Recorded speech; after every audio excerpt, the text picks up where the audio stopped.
1. Yo, what's up? This is Shadow Rock and Profo One of the Floor Gangs and Knuckledeck Tribe. And this is The Trades, a show about breaking, hip-hop, and the business of. And I'm here live and direct in Philadelphia, Pennsylvania with my main man, Viazeen. What up, y'all? Give a shout out, give a clap. And in the background, we got Stuntman. He's cooking out there. I might have to pull him in a little bit later on, being naked or whatever, whatnot. he's dancing. Well, anyway, so yeah, we're doing it. You want to cut the show? No. Oh, you want to let that go? Yeah. Oh shit! Okay, cool. We got some music. We got some music. We got like vibe, bro. Vibe. Right, cool. Okay, so first of all, if you don't know Viazeen, yo, I don't want to even say he's underground. I don't want to even say he's mainstream. I just want to say that he's been in hip-hop for a very long time in all types of elements. So the first question is, and this is probably a general question that's going to lead to a long conversation. So how did you get exposed, or when was the first time you were exposed to hip-hop or breaking or both? Yeah, go ahead, keep going. My biggest thing was I remember clearly seeing New York City Breakers on Soul Train. Okay. And before that, I was visiting my father, and across the street from where he lived at, there was this dude that I found out later. His name was Cass. And there was another cat, I don't remember his name, but I remember him, bouncing around up top, and then he dropped down on the ground and did like a chair freeze. Oh shit! And this I was is like, what year is that? What is that? It might have been like 82 or something. Damn, you're doing okay. Word. Okay. And I just looked and I thought it was cool, but I didn't know what it was. And then later on, I saw New York City Breakers on Soul Train, but I still didn't connect the two. Oh, really? One looked different than okay. Breaking was what I saw on Soul Train. Right. But that dude did a trick.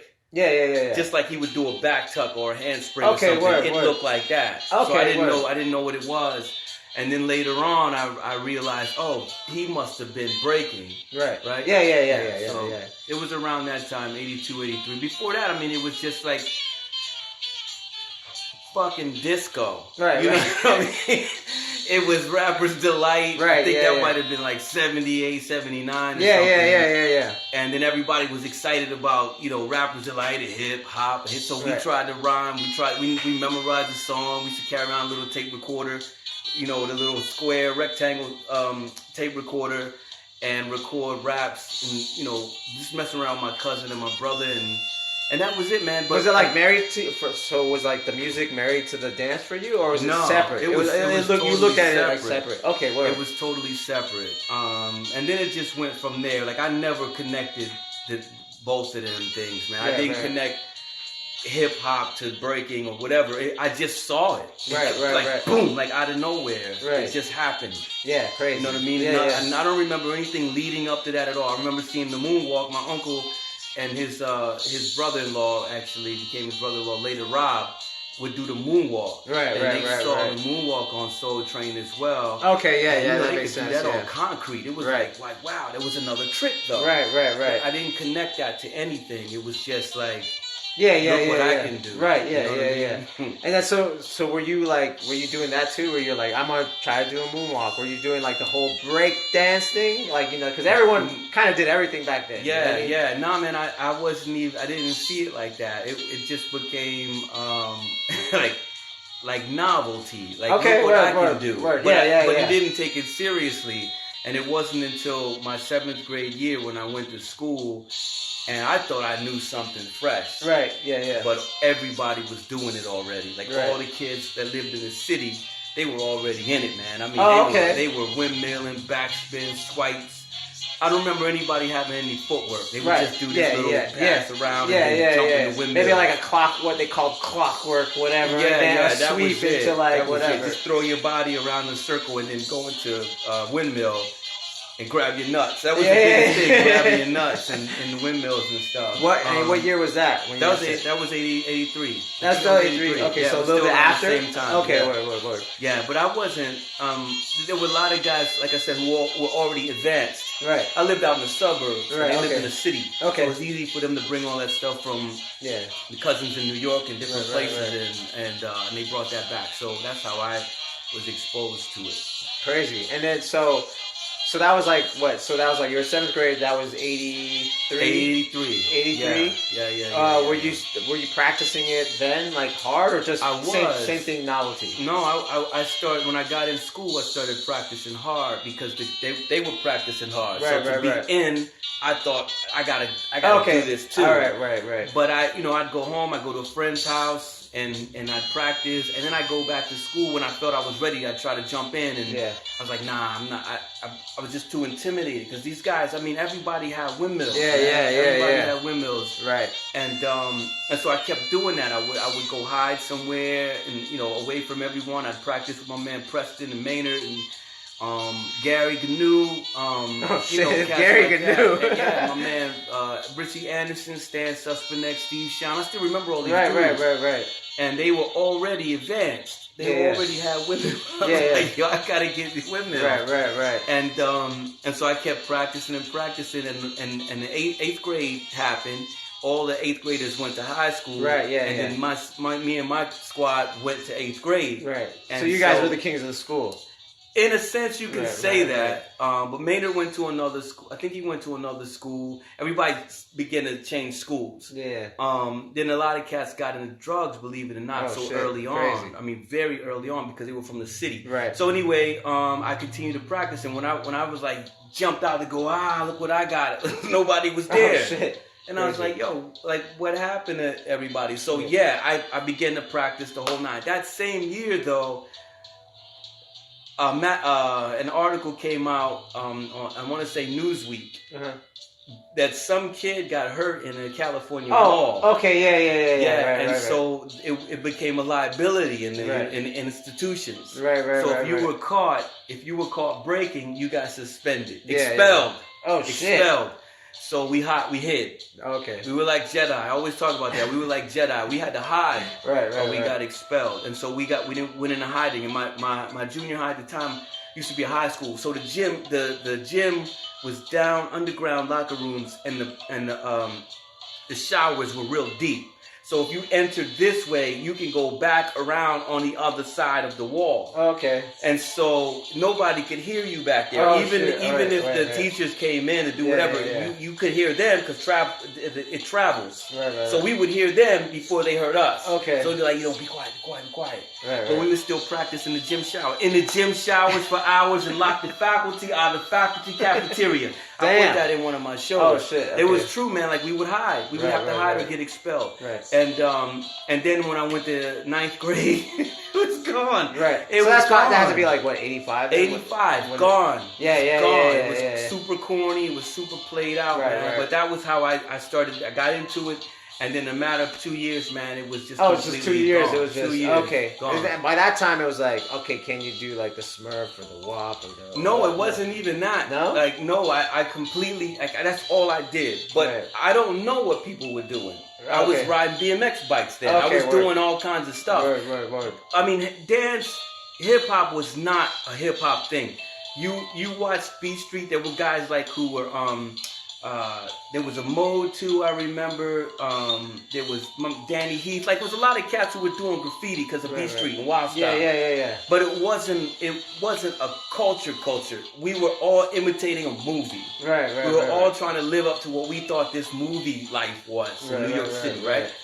And I didn't connect any of that stuff to hip hop at all. I was riding BMX bikes, flatland bikes, hanging out with white boys because all the brothers thought I was too corny to hang out with them. The girls thought I was corny. So I was riding my bike and I was breaking every time I got a chance to. Right. In the parking lot, on the concrete, in the basement, in the garage. Because it was like, yo, he can still do so-and-so, right? And so that's how I kept going without even thinking about it, man. So for you, if you helped start the resurgence out here in this area, like early 90s, what year was that? It was actually kind of later 90s. Because what happened was, the short of it is, I was an MC and stuff, and I had records out, and I was trying to shop the record. Talk about that just a tiny bit. About rapping? Tiny bit, yeah. Yeah. So in the as I continued to break and stuff like that, I was recording an album. Me and my brother had a group called Sons of Sam. We had a licensing. Anyway, group called Sons of Sam. We put a single out called "Ooh, He Got an Afro," and the B-side of that was "Charisma." Right. You can still find it on YouTube, and I actually have copies. If you want to buy there records. you go. Anybody who collects records, I got wax. There 7 you inches go. too. There you go. Anyway, yeah, so I got really, really frustrated with trying to get record deals. Yeah. We had people who were shopping record deals for us and stuff like that, and I got really, really frustrated. And so I went to the club with a friend of mine who said he was a dancer, and he actually danced for me. And I didn't know anything about clubs because I never went to clubs. Okay. I never went to clubs. I wasn't that dude. And so he took me to a club called Pulsations, and Planet Rock came on. Oh shit. And I was like, well, I know what to do to that. Right. Yeah. So I jumped down the ground and I started doing, with my little footwork and windmills and swipe stuff. And I got up, and I remember everybody looking at me like, what the fuck is this guy doing? Because nobody was doing it. They were all house dancing, what we call club dancers. Yeah, club dancing. Yeah, and they had the baggy clothes, big elephant pants, and like plaid jacket, zip up stuff, and these like nightcap hoods that were in by rappers made those things in. Right. And I was looking like Boo the Fool. And then what year was that? This might have been 95. Okay, 95. Maybe 95. My record came out in 93. No, wait. Yeah. The record came out in 93. We were still shopping stuff. 94, we were looking for the deal. 95, I was done. I was like, we don't have a deal yet. Fuck this. I just got to get my head clear. And the dance became the thing for me. Yeah. So then, right around that time, I changed my clothes because I was trying to fit in with everybody else. I was trying to like look the part, and so I started changing my clothes and stuff.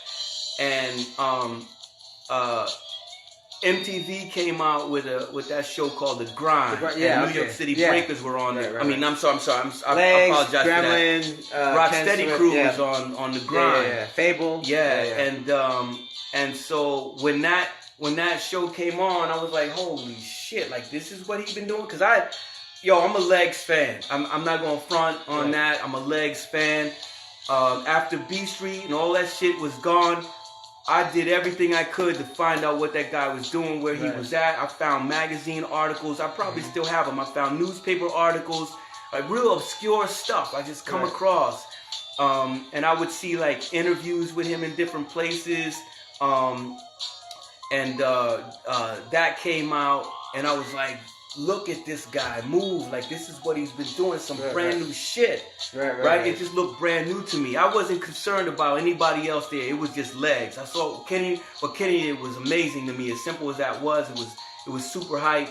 But what Legs did in the way of really using the floor, I was blown away by that. But anyway, so when I went to the club the next weekend, everybody was trying to break. Shut up. Really? Like that? Just like that. Just because of the grind. I'm not kidding you. Damn, because of the grind. hell? Because of the grind. Wow. And so I was like, I'm in. Right.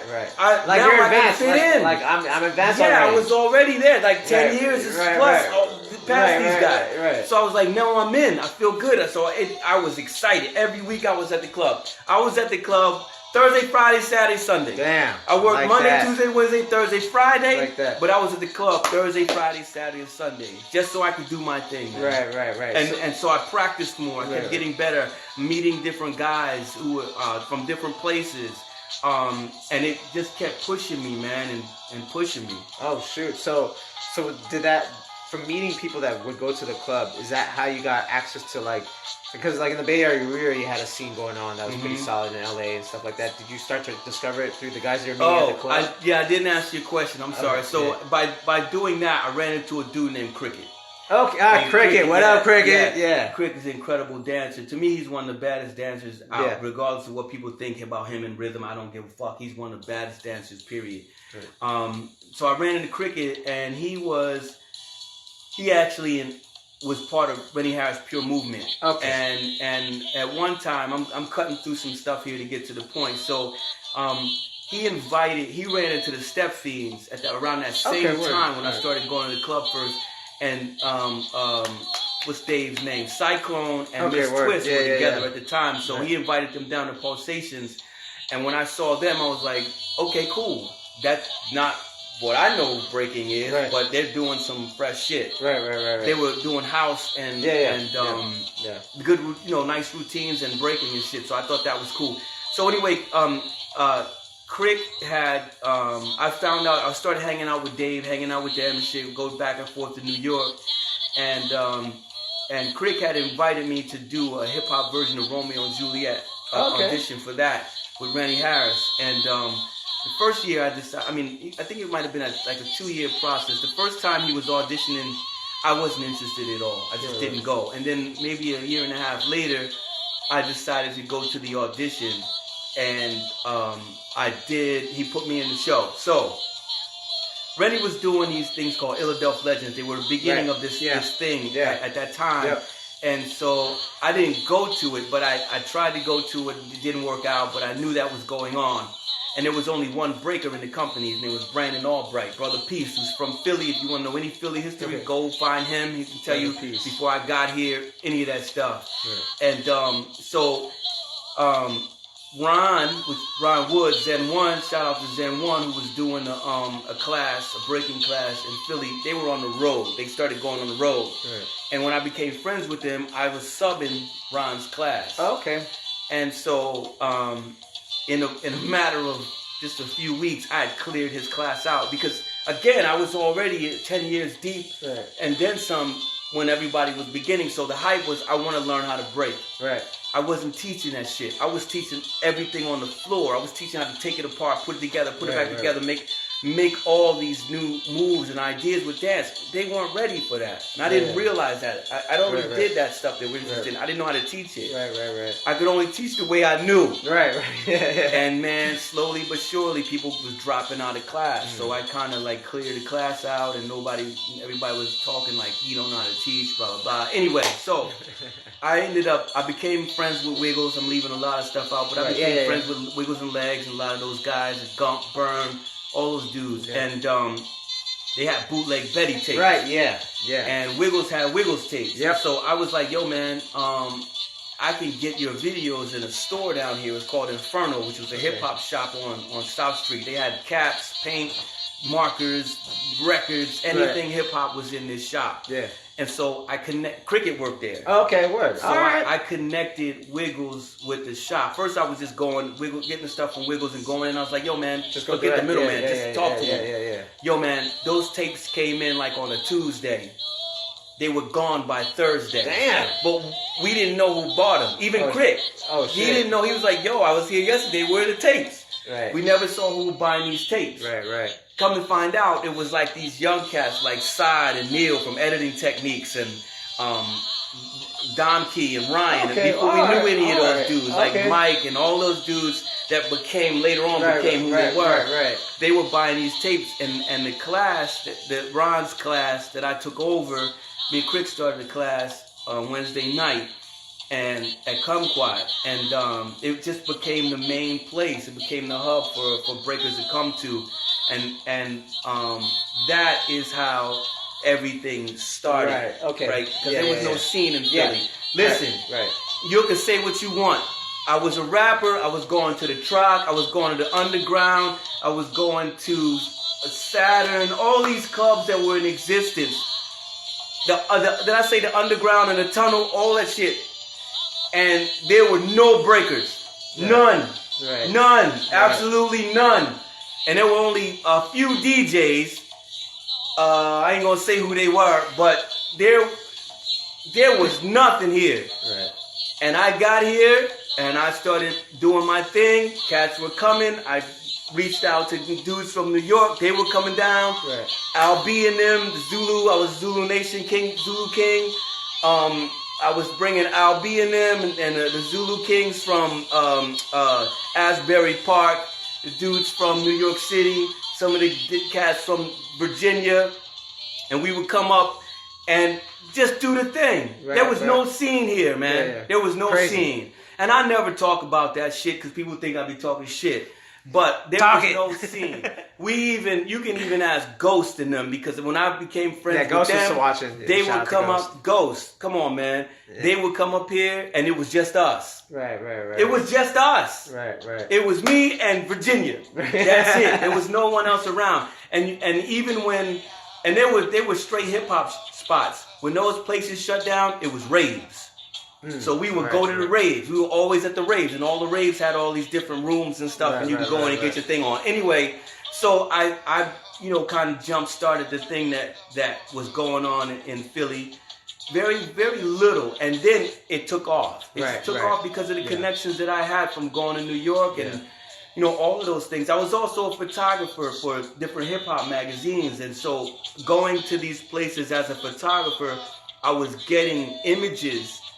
I just had a bunch of gear on me, so I was getting a lot of photos and stuff, and that was opening me up to cast. What do you call them?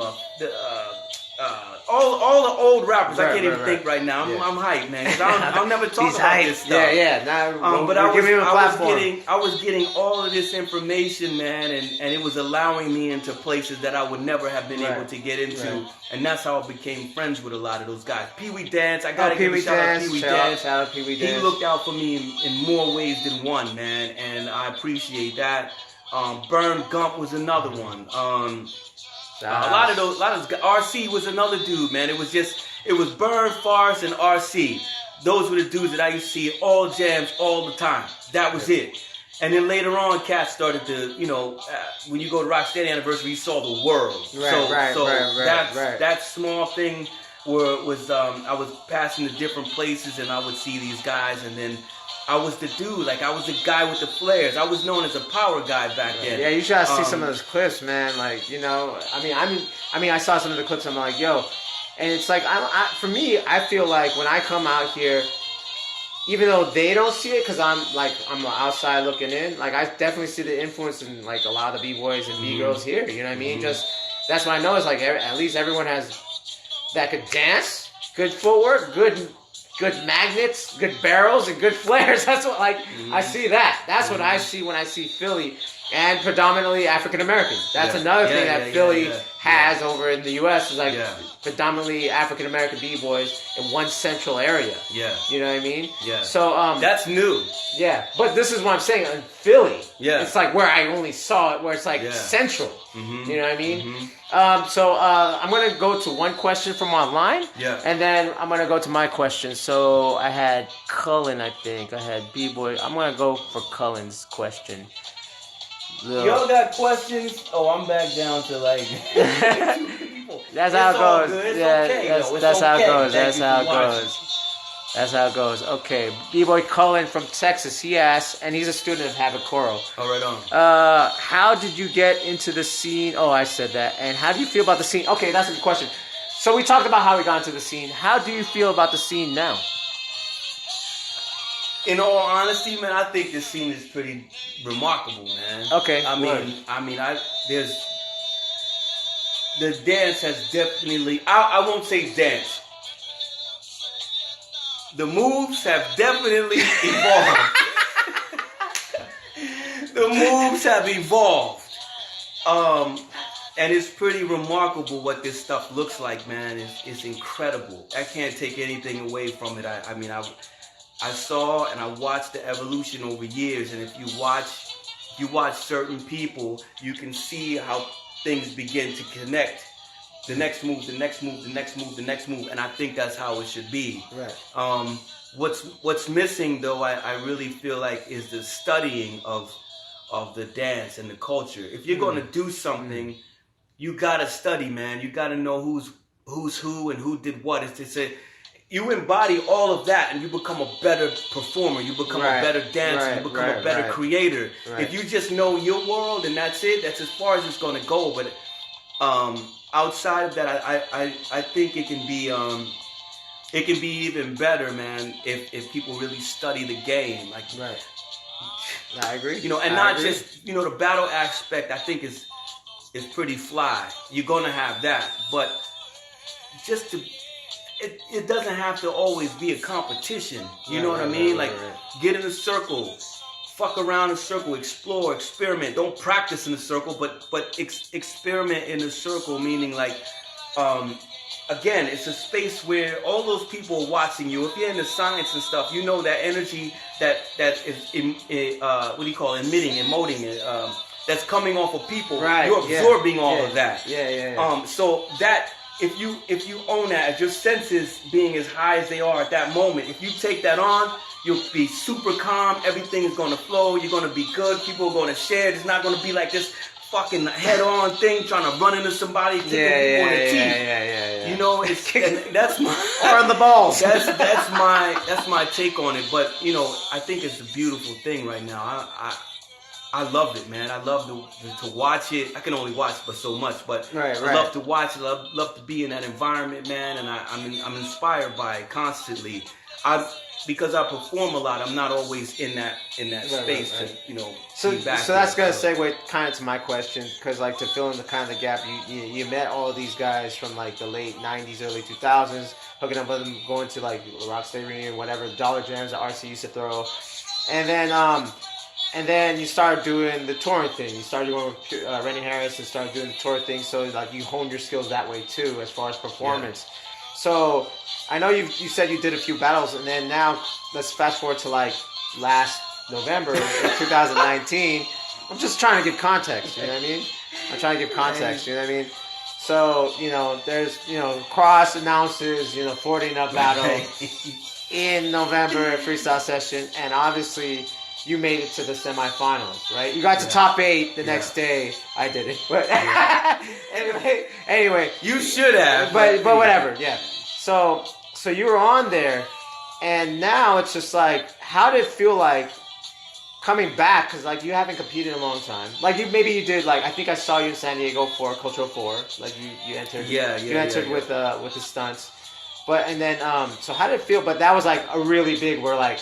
You know what I mean? Like, all these countries, it's like, it's the world finals, right? Yeah. So how did that feel? Even the first battle against Iron Monkey. we might as well talk about it. Yeah. We might as well talk about it. Right, How did you feel? Like, first of all, let's go through what's going through your mind. Yeah, everything. Let's talk about that. So I wasn't going to do it. Oh, shit. Oh, that's right. I wasn't going to do it. And Rick was like, yo, if you don't get in it, I'm going to sign you up. Right. And I thought to myself, I was like, you know what, man? Just do it anyway. What you got to lose? You know how to perform. Right. Even if you got like 3 good rounds, you're gonna beat somebody. You're gonna hurt somebody's feelings. Yeah. So I signed up, and I was nervous the whole time. And then when it came to my first round, I was like, just let it go. I was anxious, and the music came on, and I went. I got like the Temptation song, and I was like, cool, I could do that. And I had that long ass intro before the build up, before the drop, before the thing drops. Yeah. So I'm clowning around waiting for the drop. I'm like, oh yeah, that motherfucker ain't coming. I was like, fuck the beat, and I just started going in anyway. Right. And I felt good. I was confident. I saw Rick in the corner. I think that's what got me like super hype, man. So I did that, and I knew I beat the guy. When I got up, I felt so confident. I was like, I'm gonna beat him. I might not make it to the next round because of points. I'm gonna beat this guy. Yeah. So I got through that, and I felt good. And then I was ready to go home because they didn't say it was gonna be the same day. Right. I thought we go home and come back. No, there was a kind of a confusion. We all thought that. So I was outside. Yeah. I went outside. I was about to catch a lift. Oh shit! And somebody said, I can't remember who it was, but they were like, "Yo, you ready for the second half?" And I was like, "Well, when is that?" He was like, "Yo, they're gonna do it in like an hour." So I was like, "Oh my god, it's the same day." So then I was already shook because I had already like let it go. I already dissipated. Right. And so I'm sitting around.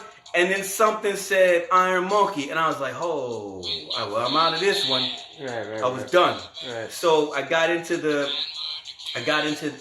saw him, and I was like, okay, just be calm. Just do you, man. Just do you. Right. And I always go out first. My whole thing is set the pace. Strike first. Yeah. No, strike. Go hard. Strike first. Go hard. Take them off their guard.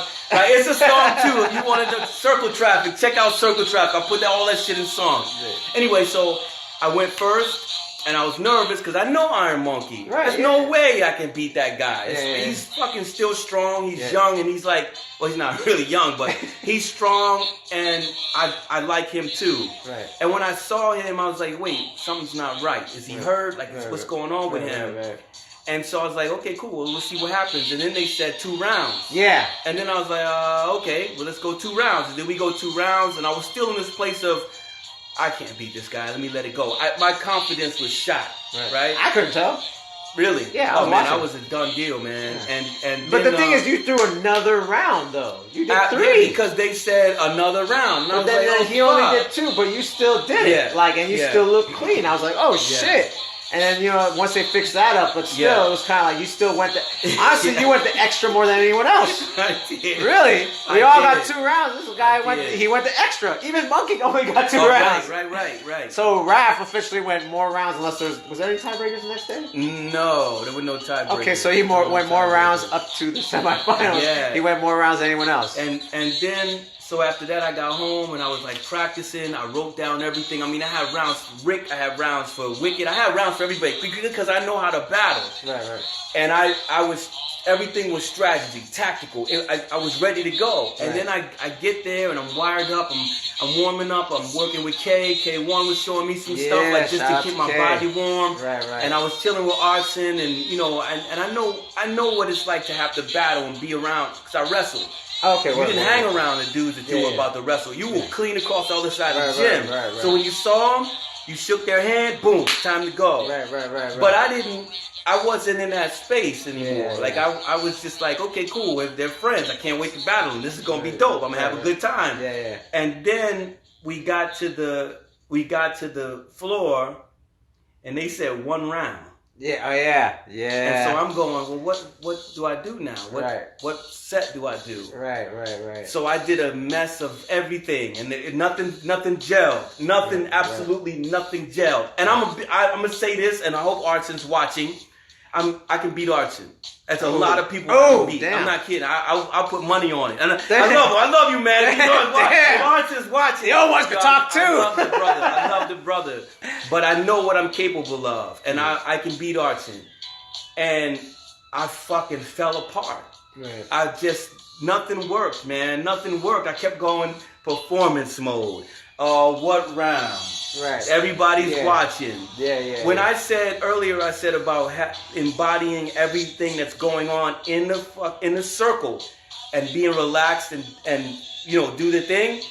I did just the opposite in that moment because I felt people's energy. I felt everything. And it started to weigh down. I couldn't control it, and it started to weigh down on me, and my confidence was gone. Okay. Right, and so, I mean, if you watch what I did, it wasn't sloppy. Right. It wasn't done well, but it wasn't sloppy. Right. You could see how it was moving. My whole thing was to move and play in the space and end up back where I ended my thing. Right, but I crashed into the audience. Everything was set, but it was just not. It didn't come out right. But I felt like Boo Boo the Fool, man, and I was so upset, man, like kicking myself in the ass. Like, you can't though, man. You know better than that. But you know how it is. It's like you know, I think with I think 3 guys that entered the 40 and up, the 3 guys that are used to competing all the time is Eddie Styles, myself, and Stuns. Yeah. I think we're the ones that mostly compete still. Yeah. So it's like we kind of got that out. You know, it's hard to kind of like, and this is a tip for everyone out there watching too. It's kind of like, it's like what Mike Tyson says, right? Everyone has a plan until they got punched in the face.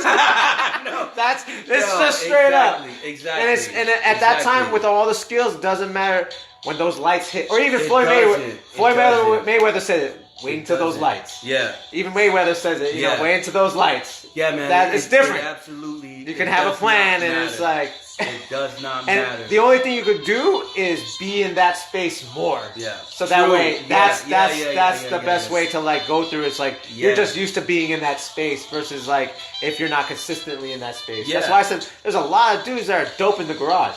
Yeah. You know what I mean? Or even like guys that compete but then go into Cypher. Yeah. They're used to that big stage. So when they come crammed in here, they're like, oh shit, they feel like they're lost. True indeed. So it's like it's good to kind of like, you know, you can't judge yourself too much, you know what I mean? I'm saying more like to everyone else, it's like whatever is your goal, wherever the target is, you have to be in it more. And then the thing is, the problem is the challenge comes into if you're a guy that hates to lose. Yeah. If you're a guy that hates to lose, you're fucked, because then you'll be like, I don't want to do this again. I don't want to do this again. But the only way is like you keep doing it. You keep doing it. I also have to say to that though, I didn't expect to get that far either. No, I just did it because I was like, let me just do the thing. Right. So do you have a hunger for it now? Do you feel I felt good enough that I could do it again. There you go. What I mean? I felt like I could get in the circles and battle again, but it has to be like ain't no way in hell I can compete with who's going on with what's going on now. I got 2 rounds tops that people will be like, oh shit, I didn't know he had. But then after that, I'm a done deal because I don't train that way. Right. But like people like yourself and even Artson, man, yourself, Artson, this guy, Eddie Styles, you guys are in the circles. Every jam that I get a chance to go to, I see you guys in the circle. Right. That's what it's supposed to be. The mentality is there. The moves are there. The approach, the attack, everything, the energy is there. So when it's time to battle, you're prepared for that. Right. My thing is a slow roll a lot of times because I'm always in performance space. I got an which hour is a different perform. thing, and that's like I'm now part of Viazeen's Sassafras, and that's one thing that I'm learning too. That's why I like it. Yeah, I'm learning a different way than just you know what I mean. Right. I'm learning. And it's like, oh, I could actually use this in battle. Oh, I could actually take my time and just milk it a little bit more. And now you can go back and forth. Yeah. I don't have that other thing you have, right? So my thing was a slow roll. On that. We're going to work on that. We're going to work on that. He ain't lying either. Yeah, we're going to work on that. My thing was a slow roll, man. It was like, I'll take my time. I'll do this. And then the thing gets rolling. But by that time, it's time to go. But you know what's dope about that, though? It's because, everyone's like, they were like, oh, that round was short.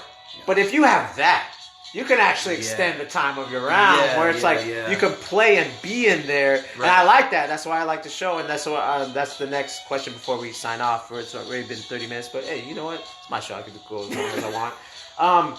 So talk about the sassafras and you call it roots to master. Roots to master. So let's talk about that, because this what your philosophy of what taking your time and like where you see as we get older, where you see breaking going, or you know what I mean? Yeah, I because this would be the 37th year that later this year. There you go. Damn, I thought I was old saying 30. You said 37. I was like. Yeah, that I've been practicing and just being part of different things to keep me moving, and I realized like being on the road with Rennie. You can only do but so much physically, and I was wrapped up like a mummy under my clothes, like my legs, my knees, my wrists, everything was like it's hurting all the time because it was about the crowd and getting the crowd hyped. So you couldn't do a lot of footwork. It was always spinning and like these power combinations to make everybody go wow. So I learned I wanted to continue to do that. So when I left, I figured that for me to continue to do this as long as I wanted to do it, I can't perform like that again. Right. So, excuse me, I went back to, I've been eating garlic, by the way. It's all good. Knocking off the corona, right? So, it's not coming over here. So, that's mention one. So, I wanted to perform longer. So, I went back to the way I began teaching, which was take apart everything. Right. And then put it back together so the audience can now see what they think is fresh. It's just not sped up. Because if you see somebody break, you go, wow, I'll never be able to do that. Or I've seen that a million times. Right. But if I slow that down, take it apart, and put it in different pieces, then you'll be like, wow, this looks like breakdancing. That's what they'll say. Right. It is. Right. But it's breaking in a way that I had to make it fresh for myself to be able to put on a platform that the audience now sees as fresh. Yeah. And the maturity of the form for me is understanding how to be able to do that. Right. So as I get older, what does the dance look like? How has my experience over all these years allowed me to embody all those experiences and give them back on stage? What does it mean? What does it look like? What's the relevance? Right. And this is still a youthful expression. For sure. People still 100. feel like this is a youth game. True indeed. But there's a lot of experience and knowledge that don't come with youth. Yeah. I So agree. by me I putting agree. all of this I stuff agree. on stage, that's where you can go and see it. Yeah. That's where the practice becomes, the process becomes practice, becomes performance, becomes practice, becomes dope. process, becomes performance. So it's cyclical. Yeah, it just for keeps sure. going. Yeah. So I believe that I can outdance a lot of young cats because of this practice. I agree. You know what I mean? Like I might not be able to go in and toe to toe with them, but 10 rounds in, I'm probably just figuring out, I can do this, or I can do this, and then they're beat already because they've been in there like, They've been throwing haymakers. Jabbing. You know, you just dance around all of that. Right. But yeah, Roots to Mastery, Sassafras, Roots to Mastery is really about where I've come from and where I can go on my way to mastery. I don't feel I've mastered anything because as Rennie says, and I definitely agree with this, to say you mastered something suggests that you stopped learning. Right, yeah. But as I'm continuing to figure out how to master this stuff, I'm learning all the time. Again, I see what you guys are doing and all these young cats, and I go, I can fuck with that. I can do this. That reminds me of this. It always triggers something else that I forget I had or forget that I played in. And so you can call it biting if you want, but I'm inspired by what I see, and I know how to take from that and add to what I have just to give me another step up of what I've been doing. I'm not a total biter, but I do take some things that I've seen and I'll play with that because again, I'm not in the battle world. I'm not in that world like that, but I still go to jams and I still look at what I look at, videos and shit. And I want to be so much of that world that my time and my energy, I don't have that as much as I'd like. So yeah, I see things and I'll go and I'll fish and I'll explore and I'll play. The same if I did that with other friends I would practice with, or if I did go to jams. It's always been that way. I think the word biting is overused. I man. agree. You got to stop doing that. I agree. There's definitely some allowance for being able to, extract something from things that these cats are doing and, play with it a little bit. But there's reinvention, man. I was doing... And I don't want to call it an air flare, but what I thought was an equivalent to that after I saw it. I would go from a baby and flip all the way around to the other side. Right. Okay, I didn't know what it was. I just did it. Right. And then I saw somebody do it, and I was like, well, I can't do that because somebody else did it. Right? That's just my humbleness.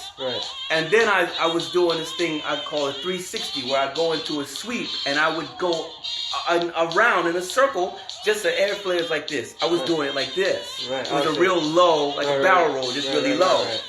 And then I saw a dude do it in Europe, and I was like, I'm not going to do that. Because my name doesn't carry weight like that. So, of course, I'm going to look like a biter.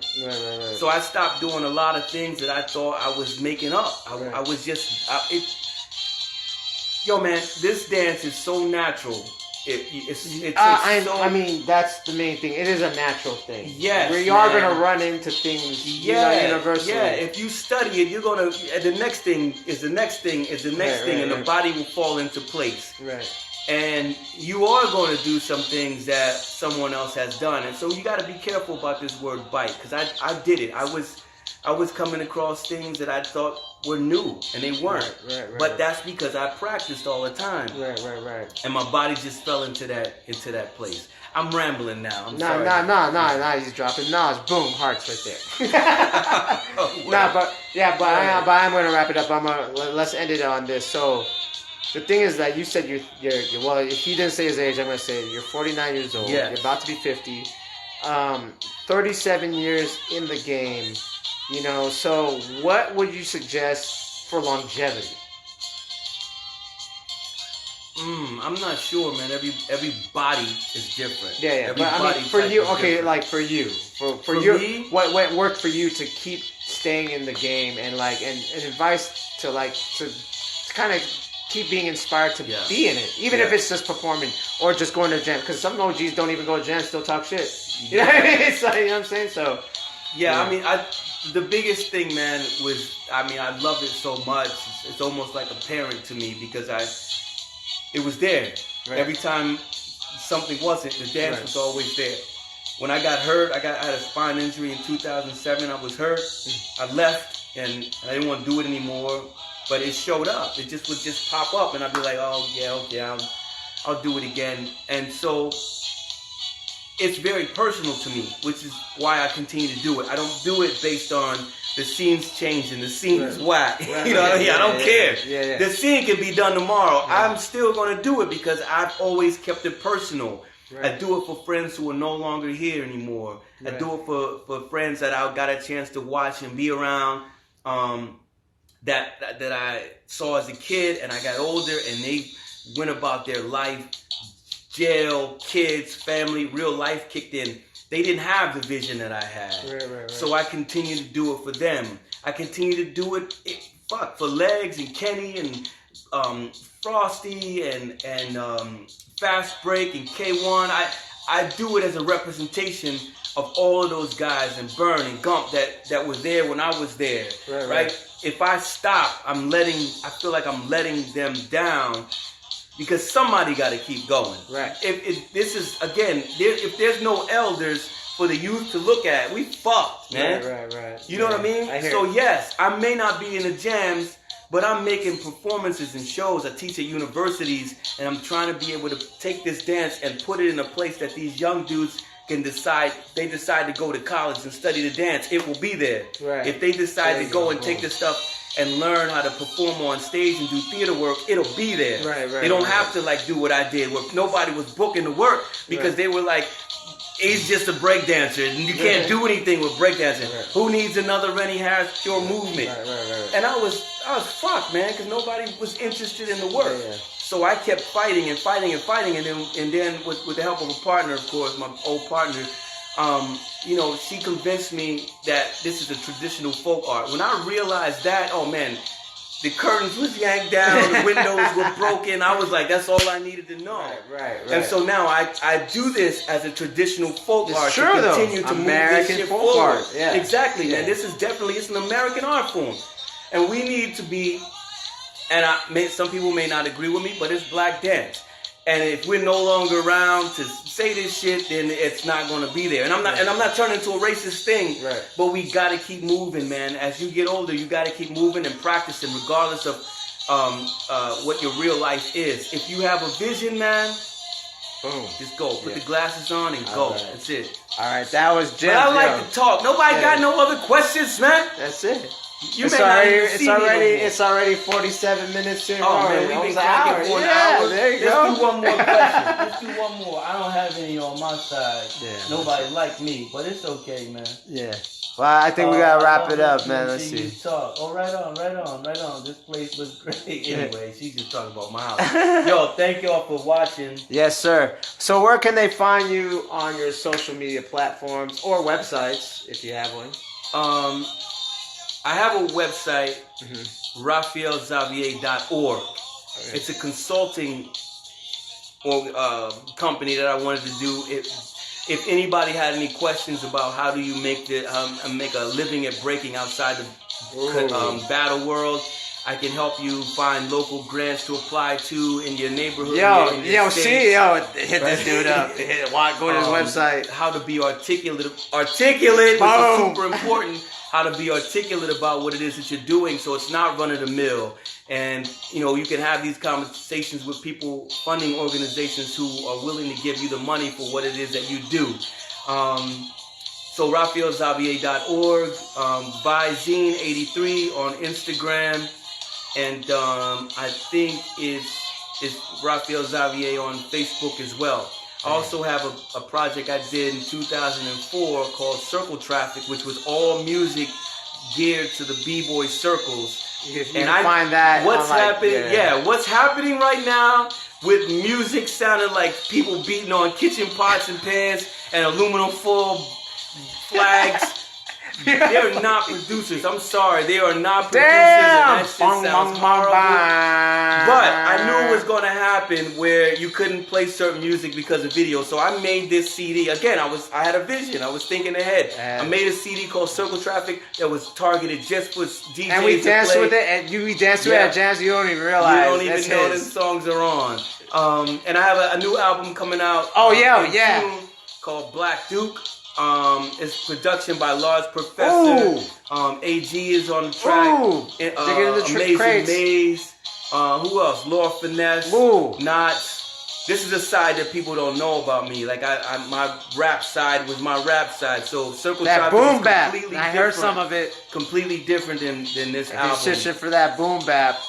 Indeed. And that is all I can think of. But, hit me, man. My Instagram is full of stuff because I'm also like a comedian and I kind of play around and stuff. Yeah, so, man. they're kind of funny and stupid. With the toilet. Yo. Anyway, so that's it. You can find me. You can find me. Hit them up. Yeah, you can find me. So, and you can find me right here on Instagram at PROFO_FLGZ or on Facebook, facebook.com/Profo1 capital FLGZ. This has been The Trades, Season 3, Episode 6 with my man, Viazeen. He got numbers to his stuff. He ain't playing. Yep. He ain't playing. All right, y'all. Thank Peace. You. Thank you much.